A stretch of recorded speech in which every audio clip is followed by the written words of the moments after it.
l'échec.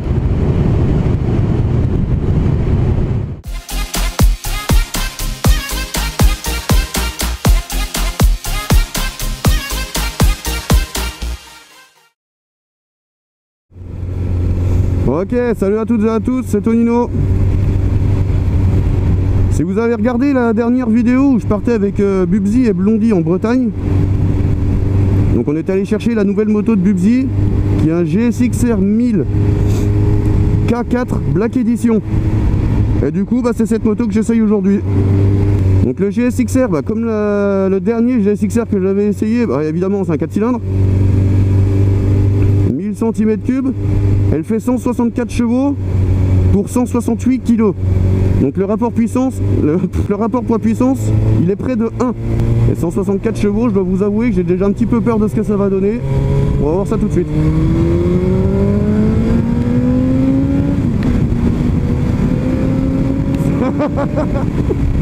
Non, putain de merde, c'est n'importe quoi. Oh, la descente.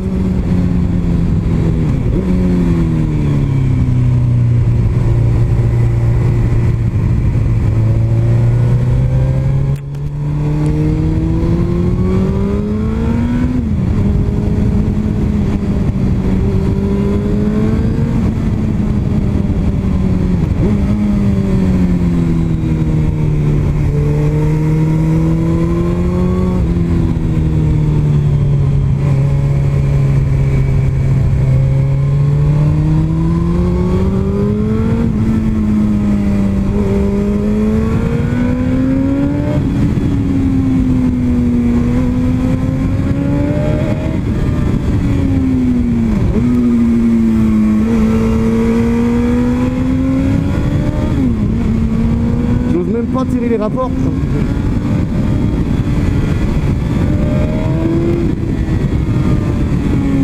Oh la vache.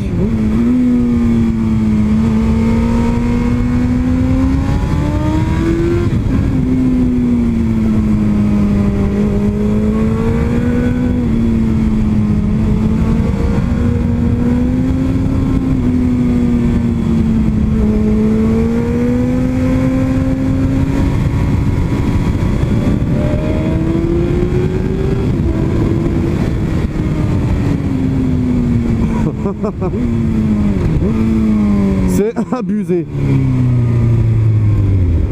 Putain. Alors pour le compteur déjà, comme d'habitude, toujours le contour en plus grand. Avec dedans 4 témoins. Le neutre qu'on voit allumé. On a les pleins phares. Le témoin de réserve. Les clignotants. Juste à côté, donc on a le cadran avec en gros l'indicateur de vitesse. On a la température du moteur. Ensuite le compteur kilométrique. On a des boutons dessus.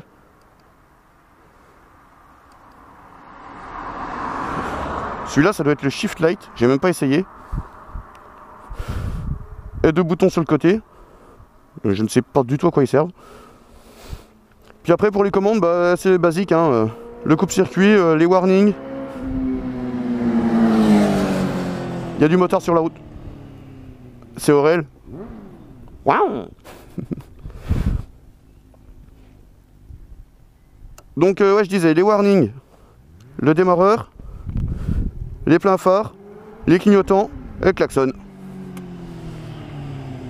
Regardez-le.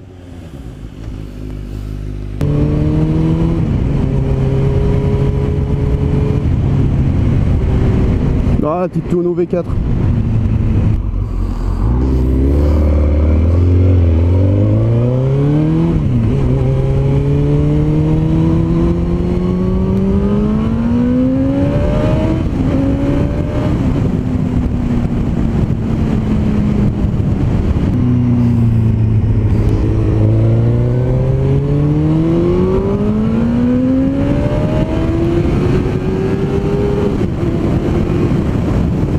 De merde.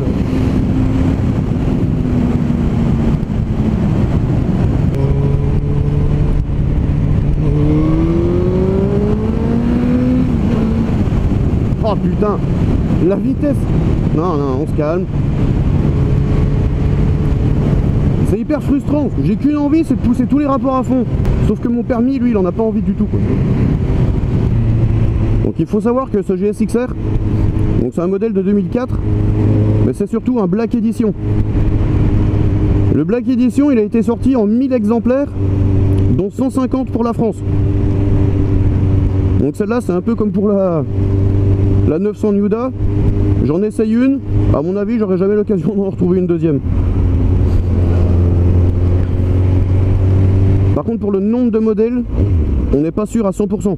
Donc si jamais quelqu'un a la vraie info, de source sûre, peut me la mettre en commentaire. Ouais. Fais attention à ce que tu fais.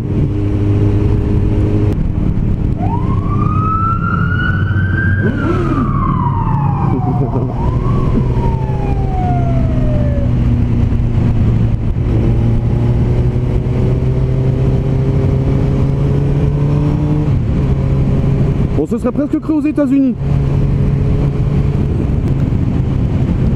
Il y a un truc que je trouve hyper impressionnant, c'est l'échappement. Donc là, on a un Yoshimura Trioval. Et ce que je kiffe, c'est qu'à bas régime, on l'entend pas. Donc quand on roule tranquille, on se fait pas casser la tête par le bruit. Et quand on monte dans les tours, il pète un câble.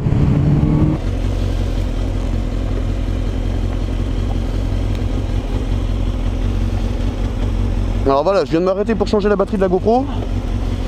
Et c'est là que je me rends compte que oui, sur une sportive, le rayon de braquage est nul.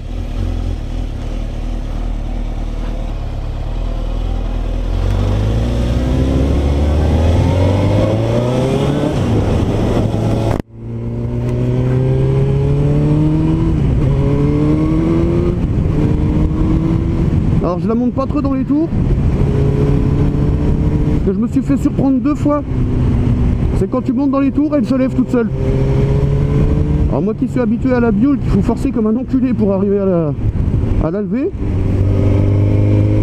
Là forcément, ça se lève bien plus vite. Par contre la prise d'angle est incroyable.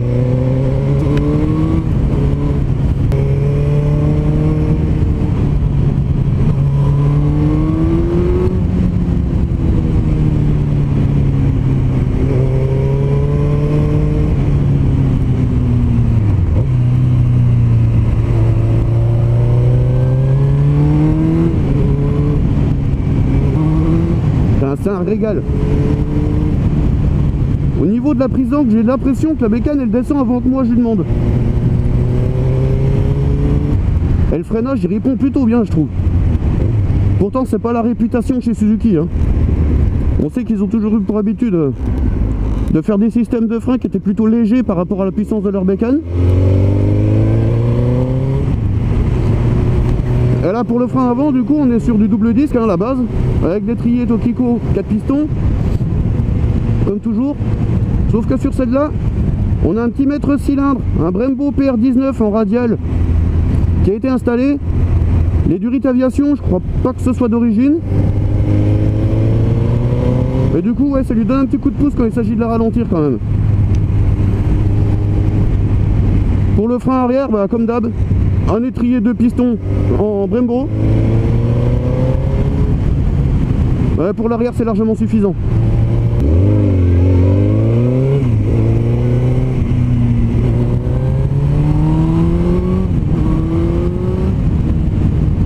Oh putain. On se retrouve beaucoup trop vite en excès de vitesse hein. J'essaie d'y faire gaffe. Parce que pour ceux qui ne savent pas, l'an dernier, je me suis fait retirer le permis début avril pour 3 mois. Du coup, j'ai récupéré qu'en juillet. Je me suis fait... Ah putain, voilà. Mais je me suis fait niquer mon avant-saison. Donc là, j'ai pas l'intention de recommencer. Enfin, surtout que si je me refais avoir, c'est récidive et ça peut aller beaucoup plus loin. Et voilà. Comme je disais tout à l'heure, je suis incapable de maintenir ma vitesse. Voilà, on va essayer de rester vers les 90. Ah mais derrière, ça colle au cul. Bon, on n'avait pas encore parlé de la position. J'attendais d'avoir fait un petit peu de route quand même Donc ben, position classique d'une sportive. J'ai les jambes complètement repliées. Je suis un peu... j'avais envie de dire beaucoup en avant, mais non, je me sens pas trop en avant, mais je suis vachement en appui sur mes bras. D'ailleurs, ça commence à tirer un peu dans les poignets et dans les coudes. Par contre, je vais pouvoir la comparer donc au GSXR que j'avais essayé avant, le 600. C'était un 2001, il me semble. Avec celui-là, j'avais mal aux omoplates. Alors qu'aujourd'hui, pas du tout. Par contre, je commence à avoir un peu mal dans la cage thoracique. Et ça, par contre, c'est très bizarre parce que je sais pas d'où ça peut venir. Normalement, la position, elle ne devrait pas jouer. Ouais, quoique je suis un peu appuyé dessus. Ah, c'est assez étrange. Je m'attendais pas à avoir mal à cet endroit-là un jour en moto. Donc du coup, position pour faire de la grande route, je suis pas sûr que ça soit le top. En revanche, quand on est sur de la petite route, comme j'étais juste avant, où c'est tout du virage, on s'éclate à fond. Sauf que le problème avec cette moto, c'est qu'il suffit d'accélérer un tout petit peu et on se retrouve en excès de vitesse.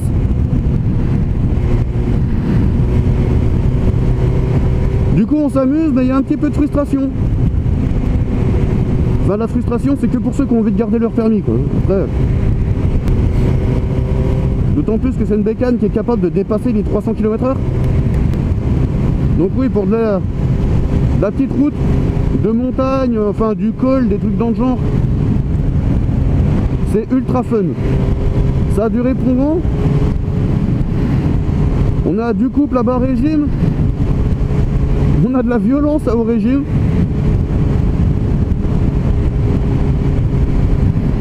On a vraiment la position pour attaquer. Le comportement de la bécane en lui-même est vraiment fait pour. Enfin, en même temps, c'est normal, on est sur une sportive. On prend les courbes. Elle descend toute seule. Elle va prendre son angle. On n'a pas besoin de la forcer ni de lutter avec.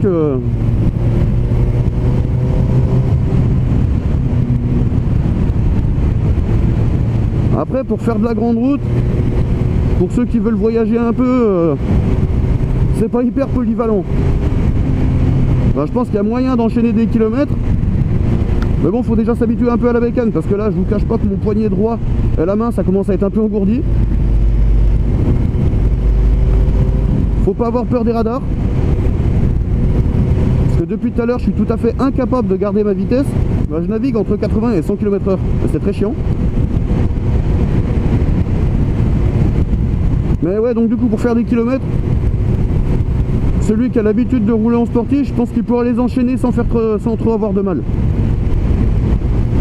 Moi perso, je suis beaucoup plus à l'aise sur un roadster. Donc là, au jour d'aujourd'hui, si on me demande de traverser la France avec une bécane comme ça, moi je réponds non. Hein, sauf si c'est la seule bécane que je peux avoir. Mais typiquement, c'est le genre de moto, enfin comme toutes les sportives, qu'il faudrait mettre sur un circuit pour en profiter pleinement. Sauf que là, bah, comme on est sur une édition limitée, c'est peut-être pas une trop bonne idée. Alors sur les pavés, c'est marrant comme... Ah, comme ça absorbe tout de suite moins les chocs. Je suis en train de me faire secouer la gueule. Oh mon Dieu. Donc pour résumer, l'essai du 1000 GSXR, on va faire simple, elle est possédée par un démon, voire même plusieurs, je sais pas, mais il y a du démon là-dedans, c'est sûr. Sinon, en étant plus sérieux, c'est une bécane qui procure un super plaisir quand il s'agit de rouler sur les petites routes, les cols, les trucs dans le genre, enfin là où il y a du virage. Le comportement est hyper rassurant, bon comme la plupart des motos. Hein. Mais ouais, freinage, bon je pense surtout dû au PR19. On a un freinage, c'est pas franchement ouf, mais qui se débrouille super bien. Le châssis a un très bon comportement. Après pour ce qui est de la grande route, je pense qu'elle elle me réconcilie un peu avec les sportives. Parce que c'est des motos, j'ai toujours été mal à l'aise sur ces motos-là quand je les essayais. Là, aujourd'hui, il a quelques douleurs, mais vraiment, c'est qu'une question d'habitude, je pense. En ville, j'ai pas fait trop de ville, j'en ai fait qu'un tout petit peu, mais bon, c'est pas très large, donc pour faire de l'interfile, ça se passe pas trop mal.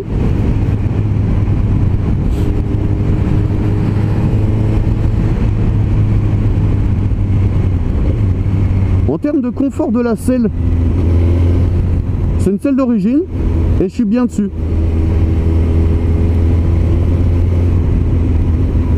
Je ressens pas de douleur ou quoi que ce soit. Ah, franchement, c'est cool. Donc en gros, ouais, c'est une bécane qui est, je dirais pas polyvalente, mais bon, qui se débrouille un peu sur tous les terrains. Enfin, quand je dis tous les terrains, je parle pas de terrain de cross, hein, calmez-vous. Mais ouais, c'est assez satisfaisant en tout point. Après, ceux qui aiment les road trips et les trucs dans le genre, vas-y. Ouais, au lieu de regarder ton téléphone, tu regardes ce qui se passe un peu, non? Allez, vas-y.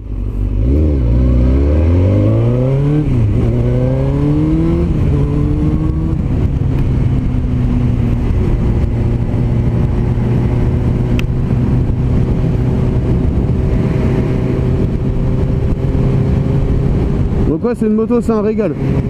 Bon, je pense que quand t'achètes ça, faut pas avoir peur pour ton permis. J'ai pas parlé des permis A2, mais bon, ça va de soi, hein, vous oubliez tout de suite. Trouvez-vous une MT-07 ou un truc dans le genre. Bon bah voilà, moi je vais vous quitter là-dessus.